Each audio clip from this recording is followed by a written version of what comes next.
A lot of people will look at an alternative to a regular Plan G or a Plan F, and they'll look at the High Deductible Plan G plan.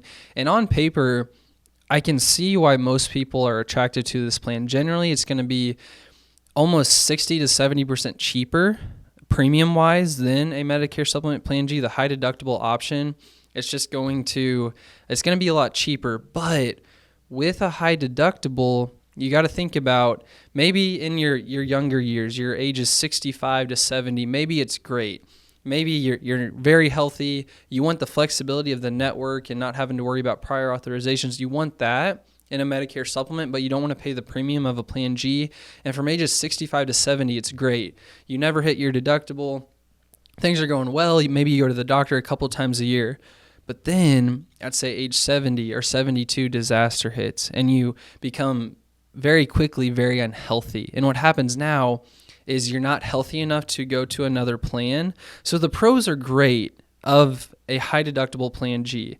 You have a low premium, you have the network flexibility, but here's where the cons come in. And it really comes whenever you get unhealthy. And some people might say, hey, I'm never going to be unhealthy. I'm super healthy. I don't take any medications.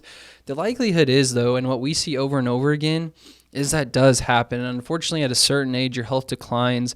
And then at that point, you're not healthy enough to get back into a regular Plan G.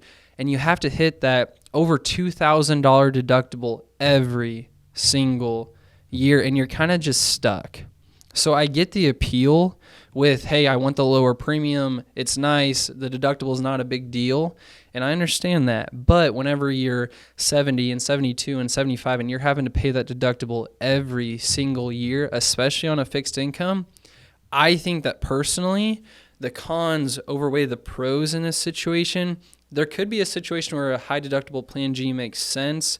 You get the network flexibility on the pro side. You get the good coverage except for that deductible. I just don't think long-term it's that great of a coverage because when you get unhealthy, you're going to see huge bills. It's going to be on a fixed income. It's going to be very tough to keep up with that.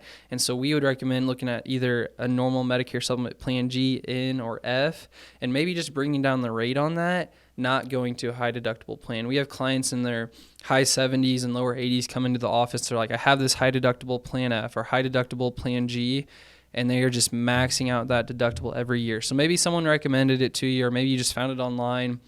I think personally that the cons actually outweigh the pros for the high deductible Plan G.